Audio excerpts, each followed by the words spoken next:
नमस्कार, मसला देख रहे हैं आप। मैं हूं आपके साथ चविष्कात्री।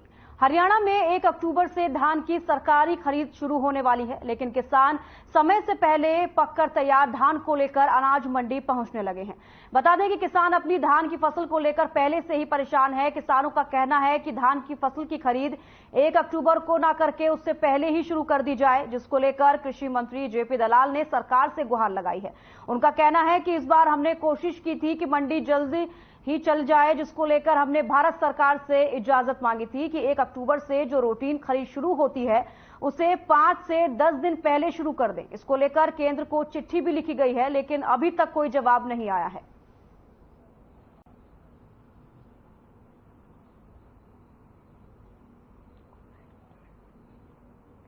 तो आपको बता दें कि किसान हरियाणा प्रदेश में धान की खरीद को लेकर काफी परेशान नजर आ रहे हैं। उनकी तरफ से ये कहा गया है कि 1 अक्टूबर को जो धान की जो खरीद होती है वो शुरू होती है। उनकी तरफ से मांग की जा रही है कि अगर 5 से 10 दिन पहले उसको शुरू कर दिया जाए तो कहीं ना कहीं उनकी जो समस्या है वो हल हो सकती है, जिसको लेकर कृषि मंत्री ने भी ये कहा है कि केंद्र सरकार से उन्होंने बातचीत की है, लेकिन अभी तक कोई भी समस्या का समाधान निकलकर सामने नहीं आया है।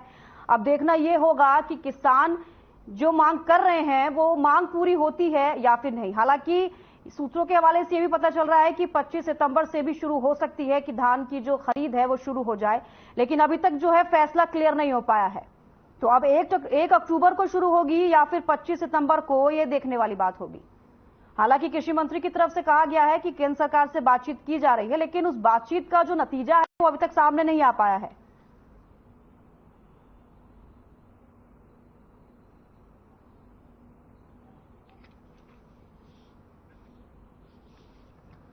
तो हरियाणा में 1 अक्टूबर से धान की सरकारी खरीद शुरू होने वाली है, लेकिन किसान समय से पहले पककर तैयार धान को लेकर अनाज मंडी पहुंचने लगे हैं। और आपको बता दें कि किसान अपनी धान की फसल को लेकर पहले से ही परेशान है। उनकी तरफ से बार बार कहा जा रहा है कि 1 अक्टूबर से जो धान की खरीद है जो शुरू होगी वो उससे समय से पहले ही शुरू कर दी जाए। और ऐसे में आपको बता दें कि मंडियों में जो धान पिछले साल जिस तरीके से सालों साल पहुंचता है उसकी तरीके से देखा जाए तो इस साल जो है धान बहुत ज्यादा कम आया है। अब ऐसे में किसान काफी परेशान है और इसलिए उनकी तरफ से भी मांग की जा रही है कि जल्द से जल्द ये शुरू कराया जाए। 1 अक्टूबर से पहले अगर शुरू हो जाता है तो जो उनकी समस्याएं हैं वो दूर होंगी, और जिसको लेकर कृषि मंत्री जेपी दलाल ने सरकार से बातचीत भी की है।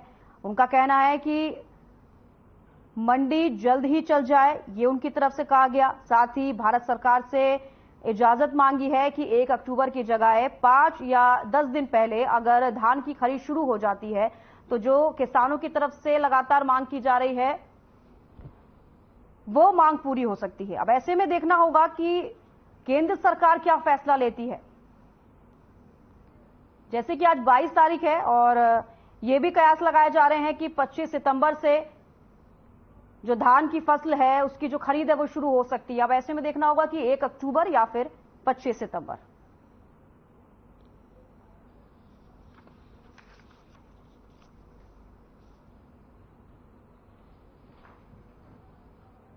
तो हरियाणा प्रदेश में लगातार किसानों की समस्याएं बनी रहती है और ऐसे में अब एक नई समस्या है, क्योंकि धान जो है उसकी कटाई हो चुकी है। ऐसे में किसान परेशान हैं। उनकी तरफ से कहा जा रहा है कि धान में जो है नमी आ जाएगी और काफी ज्यादा मात्रा में वहां पर धान है। उनकी तरफ से इसलिए ये कहा जा रहा है कि अगर 1 अक्टूबर से पहले अगर धान की खरीद शुरू हो जाती है तो कहीं ना कहीं उन्हें फायदा भी होगा।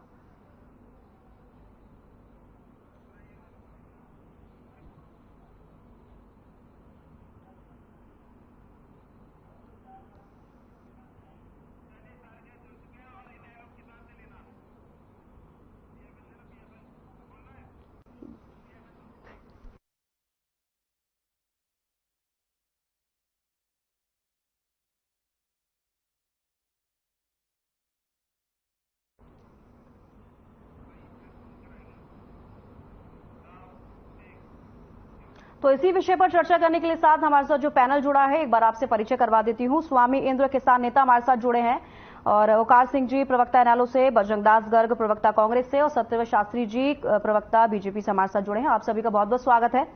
सबसे पहले स्वामी इंद्र जी की तरफ रुख करना चाहूंगी। स्वामी इंद्र जी, जिस तरीके से किसानों की तरफ से पहले से मांग की जा रही है कि 1 अक्टूबर को जो धान की खरीद है वो शुरू होने वाली है और 5-10 दिन पहले अगर शुरू हो जाती है तो क्या कुछ आपको फायदा होगा, इससे सबसे पहले आप दर्शकों को समझा दीजिए।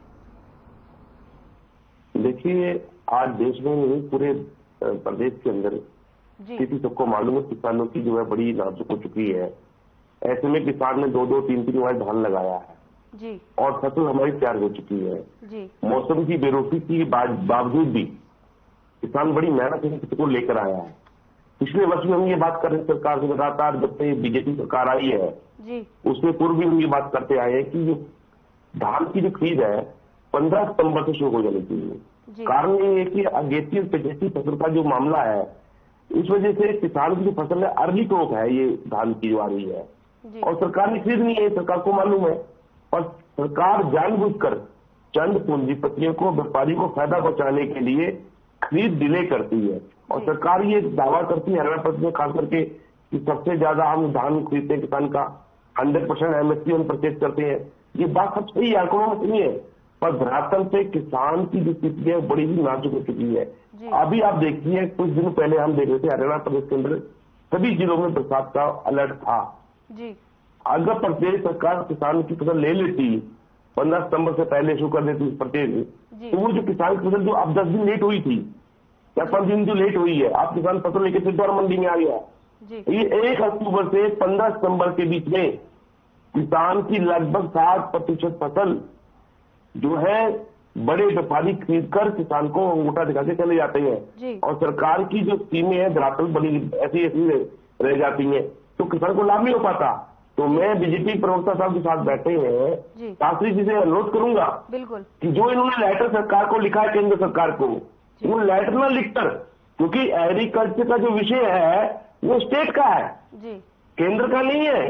तभी ये 3 कानूनों को याद कर रहे हो कि केंद्र सरकार के पास चला गया, पार्लियामेंट गया, नहीं, ना तो कानून लागू हुए ना ऐसी कोई प्रक्रिया है जिसका ये लोगों को बता के भ्रमित कर रहे हैं कि हमने केंद्र सरकार को लेटर लिखा है। भाई केंद्र में कोई कांग्रेस सरकार थोड़ी है, आप ही की अपनी सरकार है। अगर आपने लेटर लिखा है तो तुरंत प्रधानमंत्री को आपको जवाब देना चाहिए था, कृषि मंत्री को आपको जवाब देना चाहिए था कि जो आपके प्रदेश के अंदर फसल तैयार हो गई है, क्योंकि कृषि प्रदेश का मुद्दा है, तो प्रदेश सरकार को चाहिए कि अपने किसानों को ज्यादा लाभ देने के लिए और उनकी मेहनत को सही मूल्यांकन करने के लिए फसल को ले लेना चाहिए था, पर नहीं, सरकार जानबूझ के नोरा कुश्ती करती है नजर आ रही है कि हमने लेटर लिख दिया, सरकार ने हमें जवाब नहीं दिया।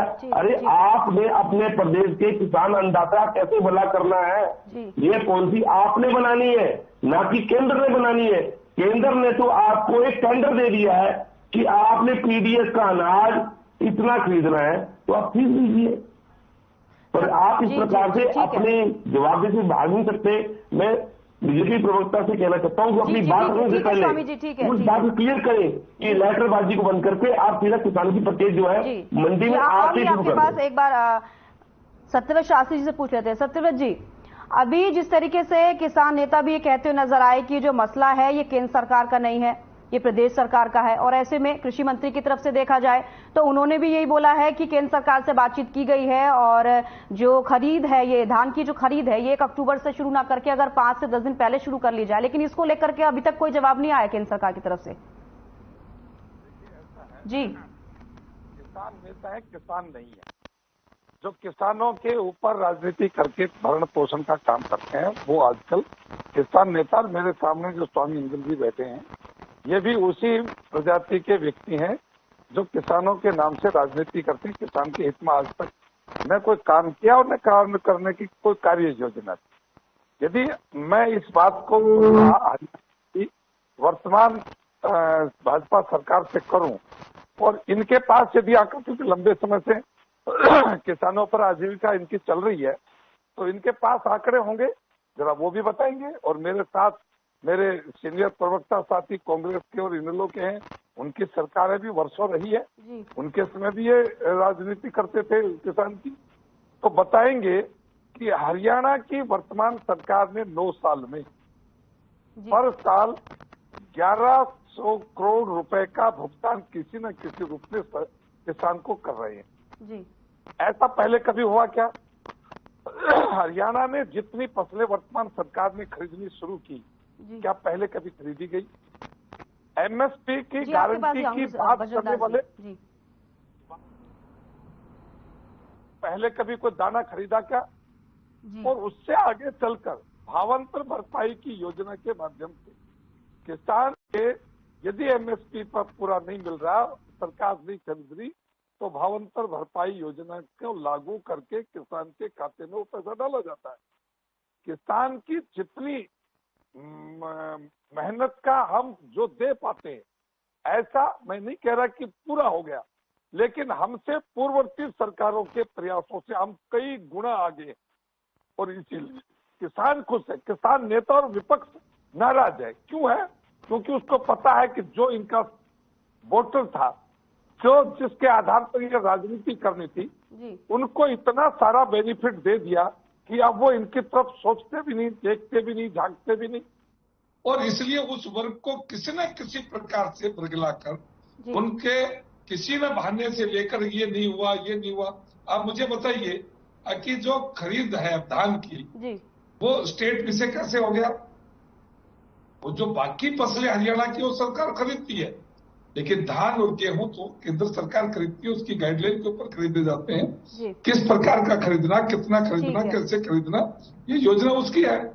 इसके बाद भी हरियाणा ने अपनी बात को समझते हुए कि यदि ये 10-5 दिन पहले शुरू हो जाए तो उसका अच्छा लाभ मिलेगा, ये प्रयास हमने किया। हो सकता है 1-2 दिन में कोई बात आ भी जाए। चलिए ठीक है, 1-2 दिन में जो है फैसला आ भी सकता है, क्योंकि 25 सितंबर तक के कयास लगाए जा रहे हैं। हमारे साथ कांग्रेस के प्रवक्ता भी जुड़े हैं, उनसे एक बार पूछ लेते हैं। बजरंग दास जी, आप कुछ कहना चाह रहे थे, और इससे पहले मेरा एक सवाल ये है कि आपकी सरकार भी, कांग्रेस की सरकार भी प्रदेश में कई सालों तक रही है, ऐसे में अब किसान की जो समस्या है इसको आप किस तरीके से देखते हैं? देखिए मैडम जी, किसान ने अपनी धान जो सरकार के जो नियम है, नियमानुसार पैदावार की जी, और किसान की धान पक्के पे तैयार हो गई, और वो पीआर जो धान है वो मंडियों में आ चुकी है। जबकि जब किसान की धान मंडियों में आ चुकी है तो सरकार को उसकी धान की परचेज करनी चाहिए। जी मैडम ये का बात थोड़ी बैग मारी की कमाना मेहरबानी करके जी, क्या दिक्कत है? या देखिए 15 दिन लगभग हो गए जी, मंडियों में पीआर दाना चुकी है, खास तौर पे नेशनल हाईवे पे अम्बाला है, पंचकूला है, कुरुक्षेत्र है, शाहबाद है, ये पीपली है, अपना करनाल है, इस बेल्ट के अंदर कैथल है, कुंडली है, इस एरिया के अंदर पीआर दाना आ चुका है। इसकी एमएसपी 2203 रुपए है। किसान मजबूरी में अपनी धान 1700 से लेकर 1900 रुपए में बेच रहा है। बड़ी भारी नुकसान किसान को उठाना पड़ रहा है जी। आप देखिए बेमौसमी बरसात है, अगर वो धान नहीं बेचेगा, अगर मंडी में रखेगा तो खराब हुआ डर, खेतों में रहे तो खराब होने का डर जी। सरकार ने कह रखा भी 1 अक्टूबर से परचेज करेंगे, और इनका कृषि मंत्री का बयान आया, हमने लेटर केंद्र सरकार को लिखा है 25 तारीख के धान की परचेज की जाएगी। मैं ये पूछना चाहता हूं, आज तक जो मंडियों की बात है कि धान परचेज की, इन्होंने अभी तक बारदाना, सरकारी खरीद एजेंसियों ने मंडियों में बारदाना नहीं दिया है। मंडियों में मूलभूत सुविधा, सफाई व्यवस्था, सड़कें टूटी पड़ी है। किसान भवन में जाकर चेक कर लो, किसान भवन में किसानों के, चलिए ये एक अलग विषय है बजरंग दास जी, क्योंकि वहां पर जो समस्याएं हो रही है ये एक अलग विषय है। चलिए अभी औकार सिंह जी से पूछ लेते हैं। औकार सिंह जी, अभी आप समस्याओं को किस तरीके से देख रहे हैं? क्योंकि लगातार किसान की तरफ से कहा जा रहा है कि जो धान की खरीद है वो जल्द करवा दी जाए, लेकिन अभी तक केंद्र सरकार की तरफ से कोई फैसला नहीं आया है। चुमिस्का जी, एक बात तो स्पष्ट है, जब से बीजेपी सरकार सत्ता में आई है तब से किसान सड़कों पर है। और मेरे भाई बड़े बड़े बखान कर रहे थे, कह रहे थे 1100 करोड़ रुपए किसानों को दिए, ये दाम दे रहे अपनी जेब में से, बहुत बड़ा एहसान कर रहे हैं हमारे ऊपर, किसानों के ऊपर। 1,83,950 करोड़ का बजट है, और ये कह रहे 1100 करोड़ रुपए किसानों को दे रहे हैं किसी न किसी तरीके, मतलब आधा %, 1% 1853 करोड़ बनता है। और ये हालात है इनकी। 4 और 5 तारीख को बारिश आई जी। उस समय अम्बाला कैंट की मोड़ा अनाज मंडी में फसल किसान की आ चुकी थी, हालात ये थी कि बारिश में नालियां ब्लॉक थी और 1.5 फुट पानी अंबाला की मोड़ा अनाज मंडी में बढ़ गया था। कोई देखने वाला नहीं। मैंने एसडीएम को लिखित में शिकायत दी, फोन पर कहा कि यहाँ व्यवस्था कराइए। तब जाके प्रशासन की आंख खुली कि किसान का सोना जिसपे किसान की जिंदगी लगी हुई है, जिम्मेवारी इनकी है। मलाई ये चाट रहे हैं, भुगत किसान रहा है। और ये कहते हैं हम किसान को बहुत फायदा दे रहे हैं, नुकसान दे रहे हैं। ये तो आने वाला समय 2024 का बताएगा। इनके हाथ में कटोरा पकड़ाएगा किसान, जो एक किसान नेता की भी बेइज्जती करते हुए नहीं चूकते। अच्छे किसान नेता को ये ऐसी भाषा का प्रयोग करते हैं। चिंता न कीजिए शास्त्री जी, आप मेरे भाई हैं, वो सुलझे हुए हैं, लेकिन आप चिंता न करें। आपको किस कैटेगरी में किसान रखेगा वो मैं अपनी जुबान से नहीं कहना चाहता। वो कैटेगरी आपको नजर आएगी और आप जिंदगी में सोचोगे कि सत्ता आई थी, हमने किसान का भला नहीं किया। आपने 3 किसान कृषि बिल लाके किसानों को जिस तरह से 13 महीने सड़कों पर रखा, 800 के करीब किसान शहीद हुए।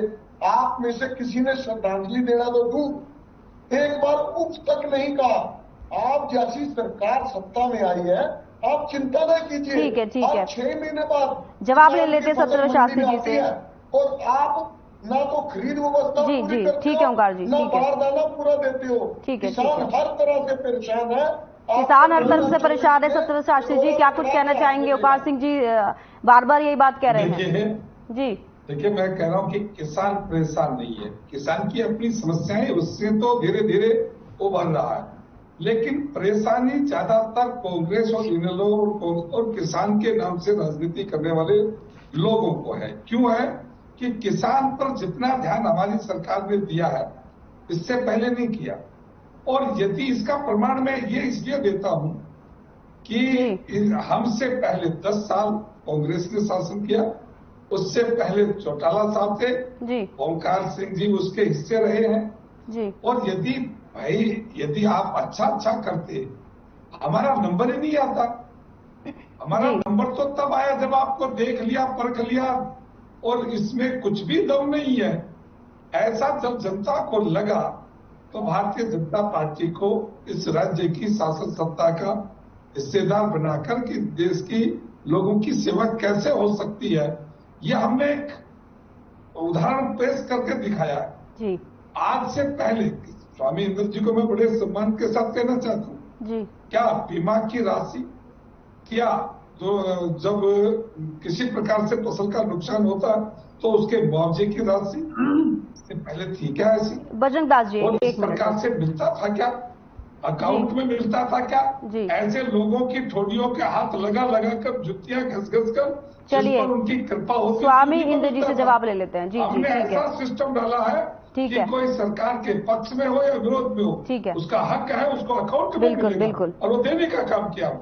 स्वामी इंद्र जी, अभी जिस तरीके से आपने सुना सत्यव्रत शास्त्री जी ने क्या कुछ कहा, इससे आप कितना सहमत हैं? और दूसरी चीज ये, दूसरा सवाल मेरा ये कि अब अगर ये फैसला नहीं आता है 25 सितंबर तक के लिए या उससे पहले जो कोई डेट दी जाए, अगर 1 अक्टूबर से शुरू होती है तो आपका आगे का कदम क्या कुछ रहने वाला है? देखिए, पहली बात तो सत्यव्रत शास्त्री जी इतने बड़े जिम्मेदार साथी हैं और जिम्मेदार चैनल पर बैठकर झूठ बोल रहे हैं। इन्हें किसानों से क्षमा मांगनी चाहिए। और भले ही व्यक्तिगत मेरे बारे में क्या राय रखते हैं कि मैं किसानों के लिए क्या काम करता हूँ, क्या नहीं करता, वो तो मेरे साथी बताएंगे। बताना चाहिए, बिल्कुल बताइए।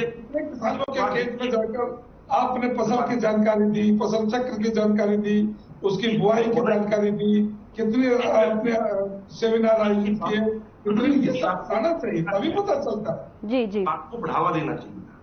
आपने उसकी बातों को काटने का किया, इसे लगता है पता कि आप जी बजरंग दास जी आपके पास ही आ रही हूँ जी, आप कैसी निष्ठा रखते हैं। दूसरी बात ये, हरियाणा प्रदेश के अंदर अभी का एक नया स्कैंडल सामने आया कि हरियाणा प्रदेश के अंदर जो फसल बीमा योजना है, उसमें क्लस्टर 2 के अंदर कंपनियों ने किसानों को मुआवजा देने के लिए मना कर दिया। तो इस सरकार का फेलियर तो क्या फेलियर है? एक पैसा मिलेगा। तो ये गाइडलाइन नहीं दे पाए कि जिला स्तर पर किसानों की जो बात है, फरियाद है, कंपनियां अपने दफ्तर खोलेगी। तो कहीं ना कहीं स्वामी इंद्र जी आपका ही मानना है कि किसान परेशान है प्रदेश में? देखिए, भावांतर की बात कर रही है जी, भाई धान की फसल में भावांतर की बात कहां से लेके आ रहे हैं आप? ये बताइए आप।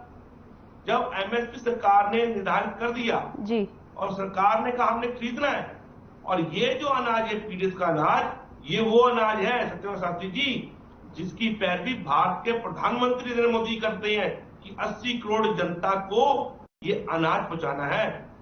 सीमा पे बैठे देश के सैनिक को ये अनाज पहुंचाना है। ये सोने जैसा अनाज जिसकी किसान बड़ी मेहनत से पैदावार करके मंडियों तक लाता है। और एक मंडी का उदाहरण दीजिए आप, जो मंडियां बरसातों में या बिना बरसातों के अंदर डूबती ना हो जी। एक मंडी का उदाहरण दीजिए हरियाणा प्रदेश के किसान की मेहनत आप मंडियों में लाकर डुबोने का काम करते हैं। तो चलिए, कहीं ना कहीं किसान जो है काफी परेशान है। जी बिल्कुल स्वामी इंद्र जी, ठीक है। आपने जिस तरीके से कहा है कि किसान परेशान है और आप सत्येंद्र शास्त्री की जो भी बातें कही गई हैं उनसे बिल्कुल सहमत नहीं है। बजरंग दास जी क्या कुछ कहना चाहते हैं, कहिए। देखिए मैडम जी, आज इस सरकार के अंदर किसान, मंडी का आड़ती और साथ में पलेदार तीनों बेहद दुखी है जी। किसान की फसल खरीदी नहीं जा रही और ये पर से बहाना बनाते हैं, और जहां किसान की फसल आ जाए ये सरकार सिर्फ किसान और आड़ती के साथ मॉडल खेल रही है। मॉडल पर रजिस्ट्रेशन कराओ, 15 धक्के खाओ, जब बेचने के लिए जाए मंडी में जल्दी परचेज नहीं होती, अगर परचेज होगी उसका उठान नहीं होता, मूलभूत सुविधा नहीं है, बारदाना नहीं है। और एक नहीं बताता हूँ बात, ये कन्फर्म रिपोर्ट दे रहा हूँ आपको, जहाँ पलेदार डेली शाम को कमाता और खाता है, जब उसको मजदूरी देने का समय आता है, सरकार जो पलेदारों की मजदूरी 3 महीने से 7 साल तक टक्कर लगाती हुई मजदूरी नहीं मिलती, उनको मजदूरी आड़ती अपने घर से देता है और पैसे सरकार से लंबे समय के बाद मिलते हैं।